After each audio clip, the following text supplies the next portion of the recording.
सत साहिब। प्यारे बच्चों, परमपिता परमात्मा से अरदास करो कि हे मालिक परमपिता परमात्मा, पूरी दुनिया को शांति दो, सब जगह खुशहाली रहे और हर जीव अपना अच्छा जीवन जिए। और हमेशा हमारा एक सूत्र होना चाहिए, जियो और जीने दो।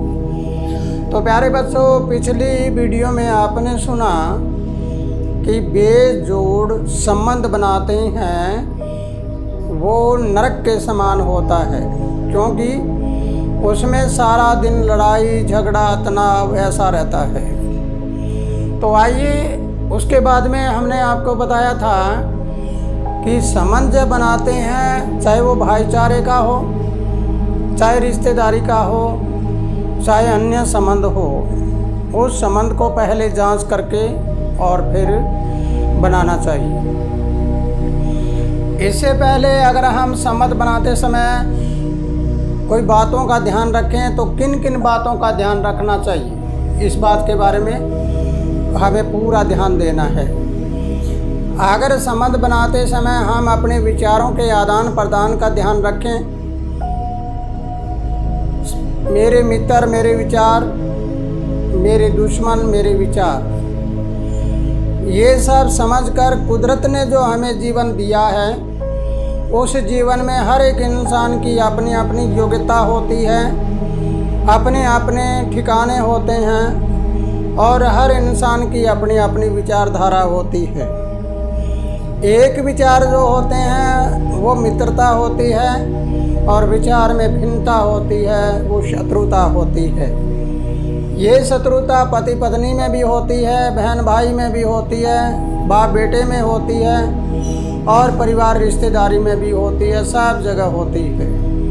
तो आओ आज हम संबंध से पहले हम जाने किन किन बातों का ध्यान दें। अगर इन बातों का ध्यान देते हैं तो कुदरत भी हमारा साथ देने लग जाएगी, प्रकृति भी हमारा साथ देने लग जाएगी। तो प्यारे बच्चों, आज हमें बहुत गहराई से समझना है। एक बात कहूँगा आपको, लेकिन इस बात को बुरा मत मानना और अगर किसी की भावना को ठेस पहुँचे तो भी मुझे माफ़ कर देना। हम पहला संबंध लेते हैं पति और पत्नी का। जैसे पति और पत्नी का संबंध जब मिलाते हैं तो इसको बड़े गौर से समझना है कि ये संबंध जब बना तो सबसे पहले हमें इनके गुण मिलाने होते हैं। कुदरत ने हमें गुण दिए हैं, वो गुण अगर एक जैसे होंगे तो कभी झगड़ा नहीं होगा, दोनों में मर्यादा बनी रहेगी। पत्नी पति की मर्यादा रखेगी और पति है वो पत्नी की मर्यादा रखेगा। लेकिन एक बात और बताना चाहूँगा, इसके बारे में बड़े गौर से समझना है। आप प्रताड़ित कौन होता है ज़्यादा? होते तो दोनों ही हैं, लेकिन ज़्यादा कौन होता है? सबसे पहले मैं आपको बताना चाहूँगा कि कोई भी बहन बेटियाँ अगर मेरी बात को समझती है तो इसको उल्टा अर्थ लगाना है, उल्टा नहीं लगाना। यानी हमारे विचार सकारात्मक करके और फिर अर्थ लगाना है। पति क्या है? पति को परमेश्वर माना गया है। जब हमने पति को परमेश्वर माना तो पति को पत्नी को क्या मानना चाहिए? उनको मानना चाहिए लक्ष्मी सावित्री या प्रकृति मानना चाहिए।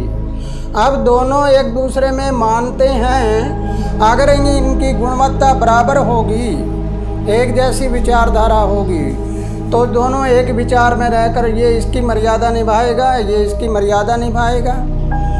अगर दोनों में मर्यादा किसी में भी नहीं है, इसका मतलब गुण नहीं है दोनों में, तो ये इसके खिलाफ रहेगी, ये इसके खिलाफ रहेगी, दोनों एक दूसरे में खिलाफ रहेंगे।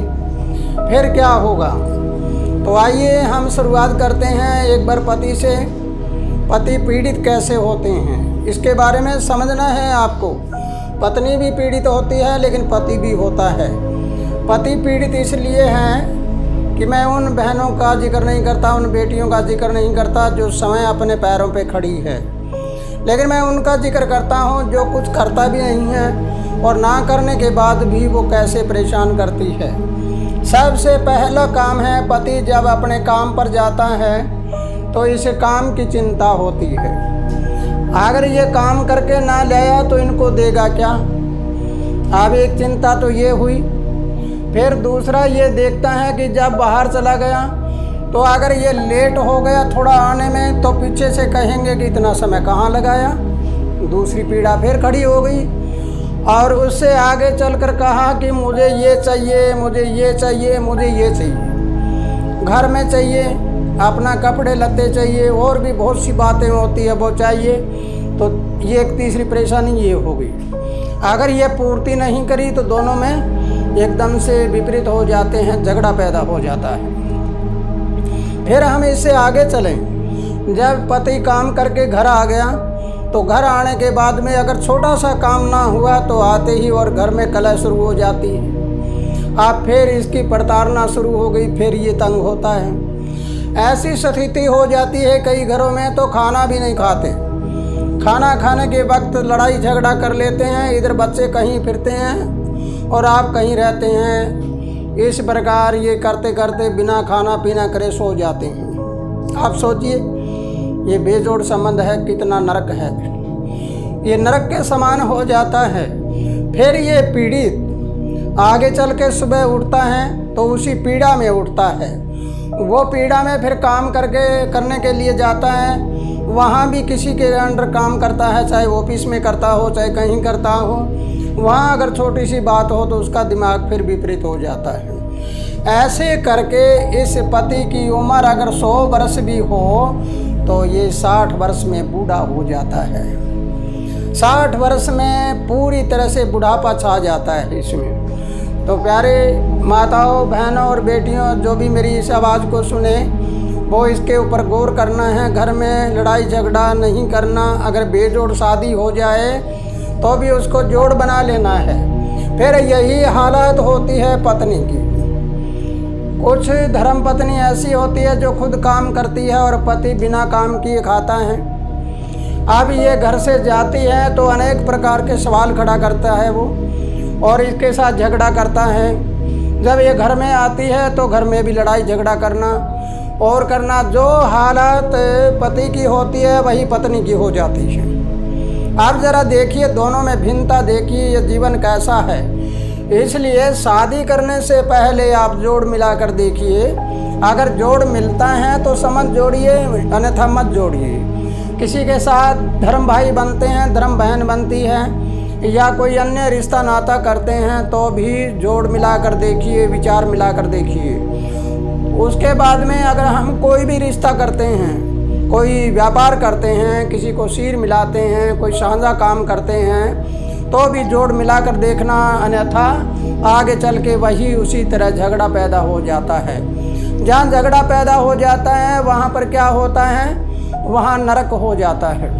और जहाँ संबंध अच्छे बने रहते हैं वहाँ स्वर्ग होता है। इसलिए प्यारे बच्चों, स्वर्ग और नरक बाहर कहीं नहीं, मरने के बाद भी नहीं। स्वर्ग और नरक यही है। बहुत से लोग नरक भोग रहे हैं, बहुत लोग हैं वो स्वर्ग भोग रहे हैं। इसलिए मेरी इन बातों को याद रखना कि बेजोड़ संबंध जो होते हैं वहाँ प्रकृति खिलाफ हो जाती है, और जो संबंध अच्छे नियम के अनुसार होते हैं तो प्रकृति हमारा साथ देती है। जिनकी प्रकृति साथ देती है उसके हर कदम आगे बढ़ते जाते हैं, और प्रकृति विपरीत हो जाती है वो नीचे गिरते जाते हैं। तो प्यारे बच्चों, आज की क्लास में इतना ही, और अगली वीडियो में आपको बताया जाएगा कि अगर संबंध ऐसे बन भी जाएं तो उसको सुधार कैसे करें, हम अपना जीवन कैसे जिएं। जुगत का जीना ही मुक्ति होता है, मरने के बाद कोई मुक्ति नहीं होती। इस चक्कर में कोई मत रहना, कोई इस चक्कर में भी मत रहना कि 84 लाख योनियाँ भोग कर जन्म मिलता है और फिर मुझे 84 काटनी पड़ेगी। नहीं, ये 4 रस्सियाँ हैं, इंडस, जेरस, स्वेदज और जड। इन रस्सियों में तुम बंधे हुए हो, और ये एक पिंजरा है, ये रस्सियों को काटना है, हमें इससे बाहर निकलना है। यही हमारी मुक्ति है। हमारी इच्छाओं से रहित होना ही मुक्ति होता है। जुगत का जीवन जी लो, वही मुक्ति होती है। तो इसी के साथ प्यारे बच्चों, खुशहाल रहो, आनंद करते रहो, और इस वीडियो को ज़्यादा से ज़्यादा लोगों तक पहुँचाओ। और ज़्यादा से ज़्यादा लोगों तक पहुँचाओगे तब ही आपको भी फ़ायदा मिलेगा और उनको भी फ़ायदा मिलेगा। अगर किसी प्रकार की कोई बीमारी हो, कोई और हो, तो हमारे से मिल भी सकते हैं। इसी के साथ खुशहाल रहो, आनंद करते रहो। सत साहे।